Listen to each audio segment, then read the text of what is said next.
అన్న క్యాంటీన్ ప్రారంభించాం. గుంతలు చాలా మేరకు మనం పూడ్చడం జరిగింది. వచ్చే 2 నెలల్లో అన్నదాత సుఖీభవ తల్లికి వందనం కూడా మన ప్రభుత్వం అందజేయబోతుందని ఈ సభాముఖ కార్యకర్తలందరూ నేను తెలుపుతున్నాను.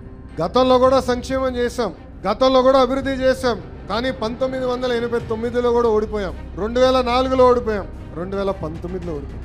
దానికి ఒక కారణం ఉంది. ఆ జబ్బు పేరేంటో తెలుసా? అలక. ఒక కుటుంబంలో మనందరం ఉంటాం. ఆ కుటుంబంలో మనం అనుకున్న నిర్ణయాలు అవ్వకపోవచ్చు. అలాగే ఒక రోజు పడుకుంటాం, కానీ 2వ రోజు మనం అందరం కూర్చుని భోజనం చేసుకుంటాం, కలిసికట్టుకెళ్తాం. నేను పార్టీ ఆవిర్భావ సభలో నేను మాట్లాడా. ఆనాడే చెప్పా, జగన్ గారితో నేను ఎంత పోరాడానో 3 రెట్లు ఎక్కువ నేను తెలుగుదేశం పార్టీలో పోరాడుతున్నాను చెప్పా.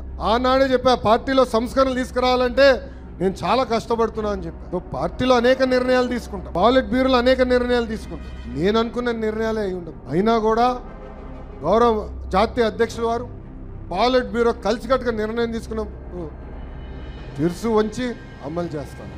ఒకవేళ ఆ నిర్ణయం మన సిద్ధాంతాలు కానివ్వండి, కార్యకర్తలకు విరుద్ధంగా ఉంది, వ్యతిరేకంగా ఉందనుకుంటే నేను ఇంట్లో పడుకోను, మాట్లాడతా, సీనియర్ని కలుస్తా, జూనియర్ని కలుస్తా. లేదు ఇది కరెక్ట్ కాదేమో, ఏదోటి చేయాలి, దీన్ని ఎట్ట చేయాలి రాబోయ్ అని మాట్లాడతా. ఇది మీరందరూ తెలుసుకోవాల్సి, మనందరం నేర్చుకోవాల్సి. అంతేగాని పొరపాటున వెళ్ళి అలాగే ఇంట్లో పడుకుంటే 2019 నుంచి 24 వరకు చూసాం ఎంత ఇబ్బంది పడ్డామండి. చంద్రబాబు నాయుడు గారిని బయటికి రానిలేదు. చంద్రబాబు నాయుడు గారిని 53 రోజులు జైలుకి పంపించారు. మీ లోకేష్ పైన 23 కేసులు పెట్టారు. ఆనాడే చెప్పారు, తగ్గేదే లేదురా భయ్.